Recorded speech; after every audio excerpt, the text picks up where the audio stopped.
এক একটা ডিলারশিপ 2 লক্ষ থেকে 4 লক্ষ টাকা পর্যন্ত ডিলারশিপগুলো বিক্রি করা হয়।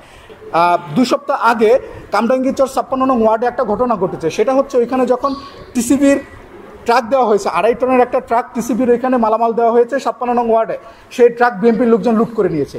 একটা বস্তা চালে যদি 40 কেজি থাকে, ভুক্তা সেখানে যদি তারা 5 কেজি করে পাবে 8 জন, কিন্তু সেখানে দেখা গেছে 7 জন পাচ্ছে বা 6.5 জন পাচ্ছে। খাদ্য অধিদপ্তরের যে ওএমএস ডিলারের যে গুদামজাত আছে তেজগাঁতে সিএসডি, সেখান থেকে তারা খাবারের ওজন কম দিচ্ছে। ইনকামের উপর মানুষ তার খাবারের চাহিদাটা পূরণ করে, সে কতটুকু প্রোটিন খাবে, সে কতটুকু শর্করা খাবে, মানে আনুষঙ্গিক তার বডির জন্য কোন কোন খাবারগুলো, কী ধরনের খাবারগুলো তার শরীরে কার্যকর হবে। যে আমরা টিসিবি এবং বাণিজ্য মন্ত্রণালয় এই দুইটা একই সঙ্গে সম্পর্কিত।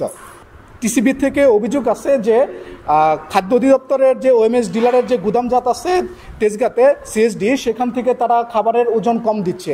এমন হচ্ছে যে একটা ট্রাকে 100 বস্তা হচ্ছে আটা যাবে, সেখান থেকে অনায়াসে যখন টিসিবির কাছে পৌঁছায়, চাল যখন পৌঁছায়, তখন সেখান থেকে 2 বস্তা বা 3 বস্তা গায়েব হয়ে যাচ্ছে।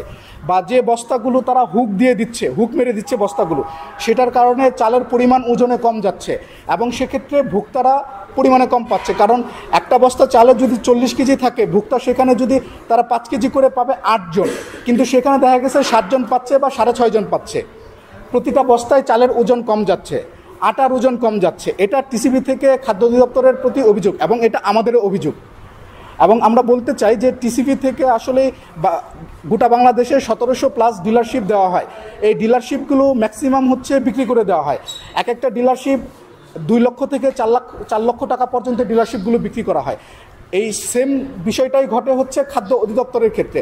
যে রেশনিং অফিসার, ঢাকার রেশনিং অফিসার জুরাইনের যে অফিসটা আছে, সেখান থেকে যে আপনার বিগত আগে যে গত 15 বছর যে ডিলারশিপগুলো দেওয়া হয়েছে, সেই ডিলারশিপগুলো মূলত টাকার মাধ্যমে ম্যাক্সিমামগুলো গিয়েছে এবং এটা দলীয়করণ হয়েছে। মূলত এই বিষয়গুলো কারা পাবে, মানে ডিলারশিপগুলো টিসিবি ডিলারশিপ কিংবা খাদ্য অধিদপ্তরের ডিলারশিপ, এটা পাবে সাধারণ জনতা যারা আসলে সৎ, এই বাংলাদেশের জনতারা যারা সৎ, যারা এটার সঙ্গে ক্যাটাগরিজ হবে। যার একটা মুদির দোকান আছে, একজন দলীয় কর্মীর কখনো মুদির দোকান থাকে না, তার বাবার থাকে, আবার অনেকের থাকে না। যখন একজনের মুদির দোকান থাকে না, তাদের নীতিমালা হচ্ছে যারা মুদির দোকান থাকবে শতকরা 60% পাবে মুদির দোকানওয়ালারা, এই টিসিবি ডিলারশিপ, খাদ্য অধিদপ্তর ডিলারশিপ।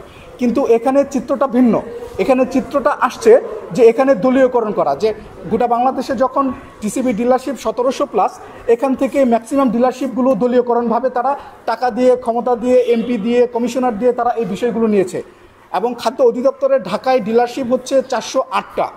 এই যে ঢাকায়, এটা খুব স্পর্শকাতর। খাদ্য অধিদপ্তরের যে ডিলারশিপগুলো দেওয়া হয়েছে গত 15 বছরে, যে ডিলাররা যারা মার্কেটে মানুষকে দিয়েছে খাদ্য, তারা নেওয়ার পরে এটাতে প্রচুর পরিমাণে বিচ্যুতি হয়েছে এবং তারা এটা সঠিকভাবে বন্টন করতে পারেনি।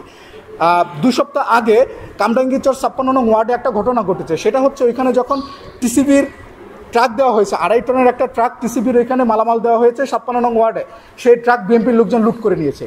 সাধারণ মানুষ, মানে হাত বদল হওয়ার কারণে যেটা হবে যে সাধারণ মানুষ স্বস্তি পাবে। একজন বেশি দিন তার খারাপ কাজগুলো করতে পারবে না। একজন ডিলার যখন তাকে মাল দেওয়া হয় 2 টন থেকে 5 টন পর্যন্ত, যার দোকান নেই তাকে দেওয়া হয় 2 টন, যার মুদির দোকান আছে তাকে দেওয়া হয় 3 থেকে 5 টন।